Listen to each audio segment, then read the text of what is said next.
लक्ष्मण को वैद्य ने संजीवनी औषधि पिलाकर स्वस्थ किया। युद्ध हुआ, रावण मारा गया। रावण ने प्रभु शिव की भक्ति की थी, अपने 10 बार शीश काटकर शिव जी को भेंट किए थे। 10 बार शिव जी ने उसको वापस कर दिए तथा आशीर्वाद दिया कि तेरी मृत्यु 10 बार गर्दन काटने के पश्चात होगी। रावण के 10 बार सिर काटे गए थे। फिर नाभि में तीर लगने से नाभि अमृत नष्ट होने से रावण का वध हुआ। 10 बार सिर कटे, 10 बार वापस सिर धड़ पर लग गए।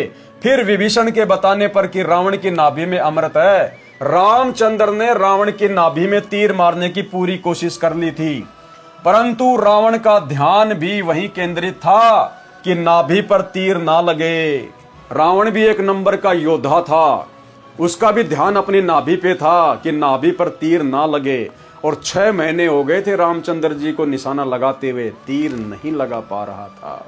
और गुरुदेव ने बताया अंत में उस रामचंद्र की विष्णु अवतार की रोने जैसी स्थिति हो गई, मायूस हो गया और अपनी अंतरात्मा से अपने परमात्मा को याद करने लगा। भाई और बहनों, ये आत्मा चाहे विष्णु रूप में हो, चाहे 33 करोड़ देवी देवता के रूप में हो, जब इस आत्मा के ऊपर आपत्ति आती है तो ये अपने परमपिता परमेश्वर को पुकारती है। उस समय यदि उसके संस्कार में ऐसा कोई भक्ति संस्कार होता है तो परमेश्वर फिर उस आत्मा की सहायता करते हैं। देखिए आगे, रामचंद्र ने रावण की नाभि में तीर मारने की पूरी कोशिश कर ली थी, परंतु रावण का ध्यान भी वहीं केंद्रित था कि नाभि पर तीर ना लगे। रामचंद्र ने परमेश्वर को याद किया कि इस राक्षस को मारो, मेरी सहायता करो। हे महादेव, हे देवों के देव, देवों के देव महादेव, सर्वेश्वर महेश्वर मृत्युंजय, अजरो अमर आदि अनादि सनातनी प्रभु जगत पिता जगदीश्वर, यही सतगुरु रामपाल जी भगवान है। रामचंद्र जी ने परमेश्वर को याद किया कि इस राक्षस को मारो, मेरी सहायता करो। हे महादेव, देवों के देव, हे महाप्रभु, मेरी सहायता करो। आपकी बेटी सीता महाकष्ट में है, आपके बच्चे 33 करोड़ देवता भी इसी राक्षस ने जेल में डाल रखे हैं। परमेश्वर कबीर जी ने उसी समय गुप्त रूप में, अब ध्यान दो भाई और बहनों, कैसे खेल खेलता है परमात्मा गुप्त रूप में और महिमा जीव को दे देता है। क्या किया फिर गुरुदेव भगवान ने? कबीर परमेश्वर जी ने उसी समय गुप्त रूप में रामचंद्र के हाथों पर अपने सूक्ष्म हाथ रखे और तीर रावण की नाभि में मारा, तब रावण मरा। वो रामचंद्र जी कोशिश कर रहा था, रोता रोता दुखी होता होता, परमेश्वर को याद करता करता। उसी समय उसकी पुकार सुनकर गुरुदेव भगवान ने, कबीर परमात्मा ने सूक्ष्म रूप में अपने हाथ रामचंद्र जी के हाथों पर रखे और परमेश्वर ने एक ही प्रयास में तीर सीधा रावण की नाभि में मार दिया। काम तमाम। ऐसे ही द्रोणागिरी पहाड़ उठाते समय परमेश्वर कबीर जी, सतगुरु रामपाल जी ने हनुमान जी के हाथों पर सूक्ष्म रूप में अपने हाथ रखे, पहाड़ उठा लिया और उसको लगा कि पहाड़ मैं उठा रहा हूं। उधर रामचंद्र जी को लगा कि तीर मैंने मारा है। अरे भाई, आपने मारा होता तो 6 महीने से क्यों फिर प्रयास कर रहे थे? तो भाई और बहनों, सारे काम ये परमेश्वर, सारे काम हमारे गुरुदेव भगवान ने किए हैं। उधर लक्ष्मण के रूप में अपने तीर के अगले भाग पर हनुमान जी और द्रोणागिरी पहाड़ के इतने वजन को उठा लिया। सारे काम हमारे गुरुदेव भगवान ने किए। और इसीलिए दास आप भाई बहनों को बारंबार बोलता है कि मुझ 2 कोड़ी के जीव पवन दास के ऊपर जरा सी भी किसी प्रकार की आस्था ना बना लेना। मैं गधा हूं, 2 कोड़ी का जीव हूं, मिट्टी का पुतला हूं, मेरी औकात नहीं है। मैं तो अपने कर्म बना रहा हूं मेरे गुरुदेव भगवान के आशीर्वाद से, जो उन्होंने छोटी सी सेवा मुझे बख्शी है, मेरी झोली में डाली है। इससे ज्यादा मेरी औकात नहीं है। कुछ भी बुखार चढ़ जाए तो मेरी औकात नहीं है नहाने की, कपड़े पहनने की। लकवा मार जाए, मुंह से मक्खी आएंगी जाएंगी, खाना भी अपने हाथ से नहीं खा सकता। जीव की केवल इतनी औकात है। इसलिए अपने गुरुदेव भगवान के अलावा, अपने इष्ट के अलावा किसी भी भगत में जरा सी भी आस्था अपने गुरुजी वाली मत कर लेना, जरा भी मत कर लेना। ये सेवा तो परमात्मा मुझे ना देते तो आप में से किसी को देते। उन्होंने तो ये काम अपना करवाना था। जब 650 साल पहले बनारस के तोताद्री शहर में परमेश्वर ने एक वैसे राम को आशीर्वाद देकर वेद मंत्र बुलवा दिए मनुष्य की भाषा में, तो वर्तमान में क्या परमात्मा अपने भक्तों से यह भी नहीं करवा सकता? तो करे करावे साइया मन में लहर उठा, दादू सिर दर जीव के आप बगल हो जा। तो भाई और बहनों, सारे खेल गुरुदेव भगवान के हैं।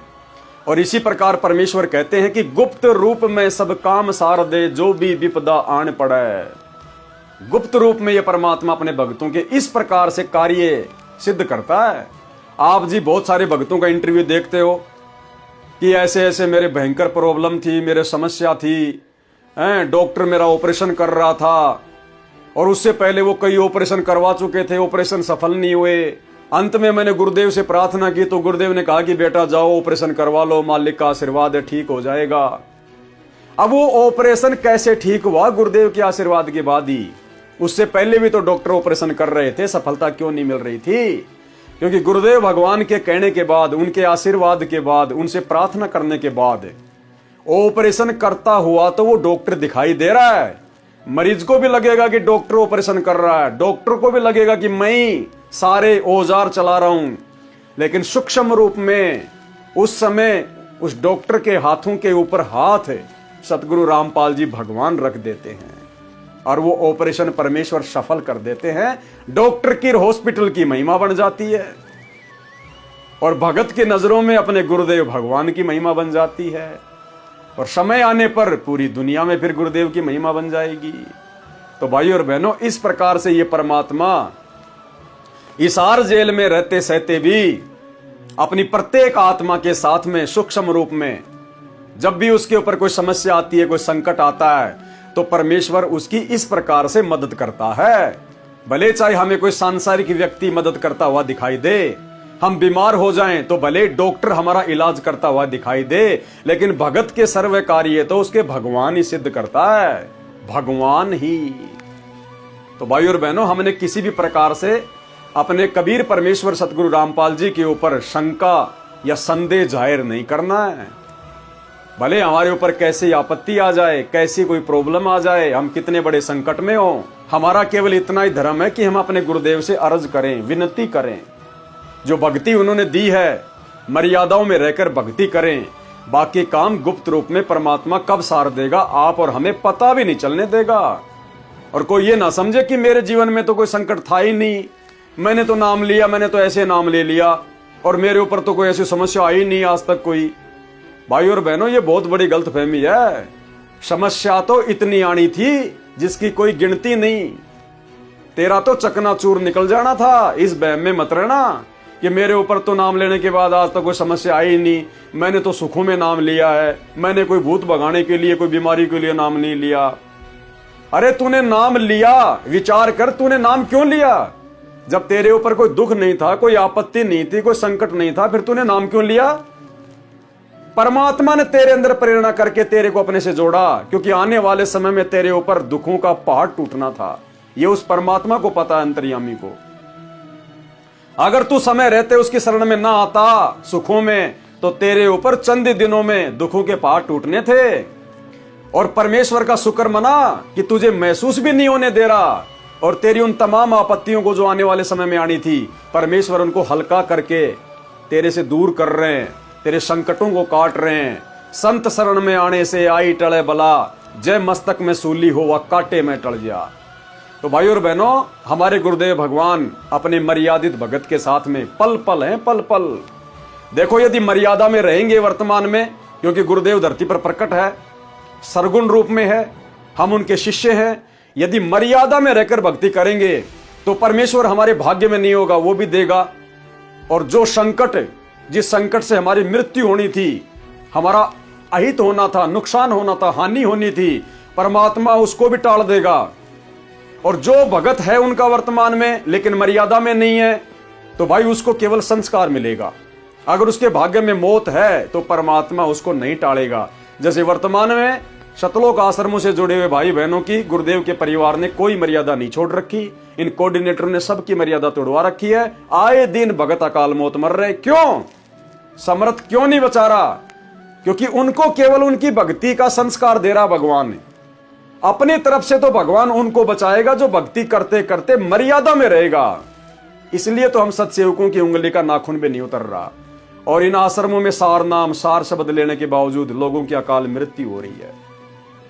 तो भाई और बहनों, समर्थ धरती पे प्रकट है। समर्थ का नाम है कबीर। वो कबीर आज हमारे गुरुदेव सतगुरु रामपाल जी के रूप में प्रकट हैं और ये प्रत्यक्ष प्रमाण गुरुदेव ने अपने कर कमल से लिखित पुस्तकों में हमें लिख कर दिए हुए हैं। समझ में हमारे अच्छे से आ रहा है। परमात्मा मुझे भी सद्बुद्धि दे रहा है, आप भाई बहनों को भी सद्बुद्धि दे रहा है, तभी तो हमें ये सारी बातें समझ में आ रही है और हमारा विश्वास आगे बढ़ रहा है। और ये विश्वास परमेश्वर ने केवल साध संगति से जुड़े हुए भाई बहनों का बढ़ाना है, क्योंकि ये साध संगति भक्ति मार्ग का ट्रेनिंग सेंटर है। साध संगति से जुड़कर ही हम सतलोक के लिए तैयार हो सकते हैं। इसलिए ये बातें केवल आप और हमें समझ में आएंगी। ये बातें आश्रमों से जुड़े हुए भाई बहनों के खोपड़ी के आसपास भी नहीं आएंगी। आसपास भी वो समझ ही नहीं पाएंगे। वो तो गुरुद्रोही, इसके वीडियो मत देखो, इसको गुरुद्रोही कर दिया गुरुजी ने, नाम खंड हो जाएगा। बस उनको तो काल ने गुब्बारे में पैक कर रखा है, हवा में उड़ा रखा है। परमेश्वर कबीर जी ने उसी समय गुप्त रूप में रामचंद्र के हाथों पर अपने सूक्ष्म हाथ रखे और तीर रावण की नाभि में मारा, तब रावण मरा। और गुरुदेव भगवान के मुख कमल से भी आपको सुना देते हैं कि रावण को किसने मारा था और किस तरीके से मारा था। सुनिए सत्संग। और फिर ये भी कहा परमात्मा ने कि हमने ही रावण को मारा। काफी दिन हो गए थे युद्ध होते ने, रावण श्री रामचंद्र जी पर मरा नहीं था। तब परमेश्वर कहते हमने ही उसे राम को के माध्यम से, यानी अपनी उसका हमने तीर ठोका उसका, और मारता दिखा श्री राम, निशाना हमने साधा था उसका, तब वो रावण मरा था। क्या बताते हैं, हम ही रावण मार लंका पर करी चढ़ाई, हम ही 10 सिर मार देवतन की बंद छुटाई, हम ही राम रहीम करीम पूर्ण करतारा, हम ही बांधे सेतु चढ़े संग पद्म 18। हमने ही उस सेतु यानी पुल को हमने ही बांधा था अपनी शक्ति से। परमेश्वर कबीर जी ने उसी समय गुप्त रूप में रामचंद्र के हाथों पर अपने सूक्ष्म हाथ रखे और तीर रावण की नाभि में मारा, तब रावण मरा। परमेश्वर कबीर जी की प्राप्ति के पश्चात संत गरीबदास जी गांव छुडानी, जिला जज्जर, हरियाणा प्रांत ने परमेश्वर कबीर जी की महिमा बताई है। कबीर जी ने बताया है कि कबीर कहे मेरे हंस को दुख ना दीजिए कोई, संत दुखाए मैं दुखी मेरा आपा भी दुखी होए। क्योंकि श्री रामचंद्र जी किसी न किसी जन्म में कबीर परमात्मा सतगुरु रामपाल जी के हंस थे, उनके भगत थे। और भाई और बहनों, हम लोग इस कलयुग की बिचली पीढ़ी में अपनी गलती से परमात्मा से अपना हाथ छुड़वा लेते हैं। उसके बाद ये काल हमें ब्रह्मा विष्णु महेश बना देता है, देवी देवता बना देता है, दूसरे ब्रह्मांडों में जाके बैठा देता है। परमात्मा फिर हमें वहां से निकाल कर लेकर आते हैं। और जब हमारे ऊपर आपत्ति आती है इस कलयुग की बिचली पीढ़ी या उससे पहले, तो फिर इसी प्रकार से परमात्मा आत्मा की पुकार पर, भले वो उसकी शरण में है या नहीं है, लेकिन भक्ति धन उसके पास होता है।